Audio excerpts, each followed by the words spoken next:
Paz do Senhor, meus irmãos. Vou ler alguns versículos que se encontram no livro de Lucas, no capítulo 23, o versículo 39 a seguir, que diz assim: E um dos malfeitores que estava pendurado blasfemava dele, dizendo: Se tu és o Cristo, salva a ti mesmo e a nós. Respondendo, porém, o outro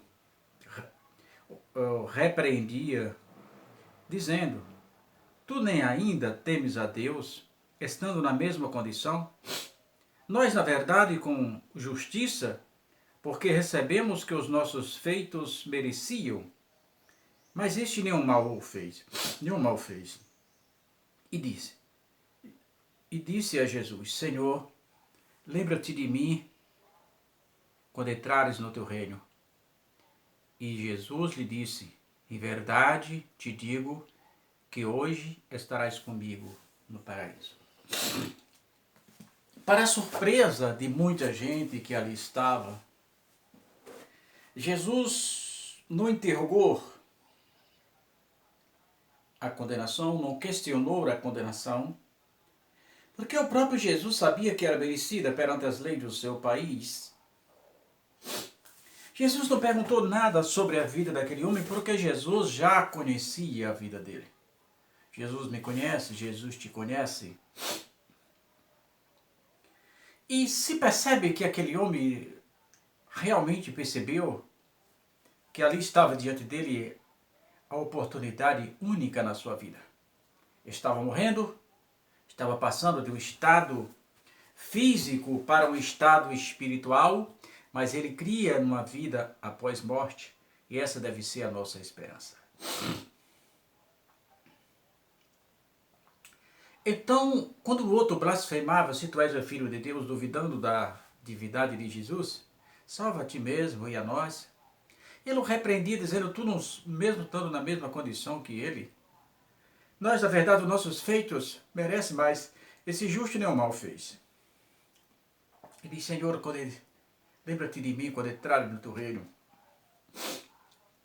E Jesus fez a mais bela e mais profunda afirmativa: Hoje estarás comigo no paraíso. Após os dois períodos, o antes e o depois, o Velho e o Novo Testamento, o antes de Jesus, o depois de Jesus, o primeiro homem a entrar no paraíso com Jesus, ele não entrou sozinho. Jesus disse, e disse-lhe Jesus: Em verdade te digo que hoje estarás comigo no paraíso. Hoje eu vou estar lá com você. Você vai estar comigo lá no paraíso. Imagina o que se passou na cabeça daquele homem já prestes a morrer, sabendo que a sua morte seria apenas uma passagem, seria apenas uma ponte.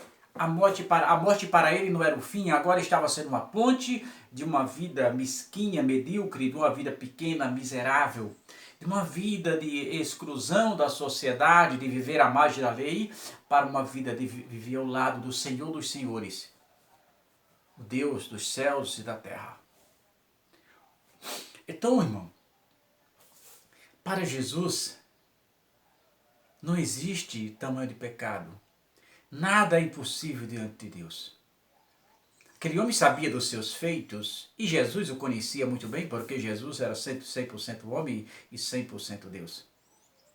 Mas o que define o homem diante de Deus, quando eu falo homem, eu falo o gênero humano.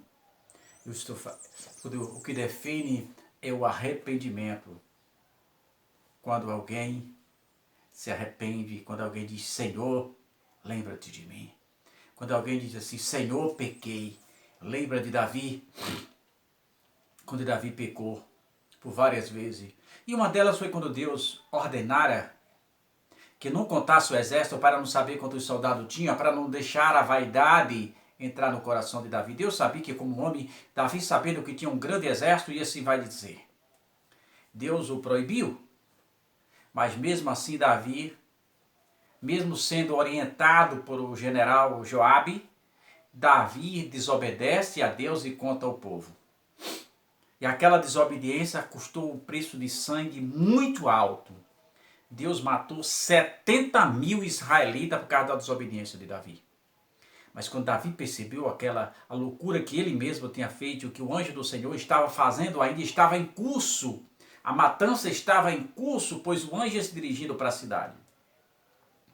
Davi arrepende do profundo do seu coração, dizendo: eu pequei. Se queres matar, mata a mim. Este povo é inocente, a culpa é minha.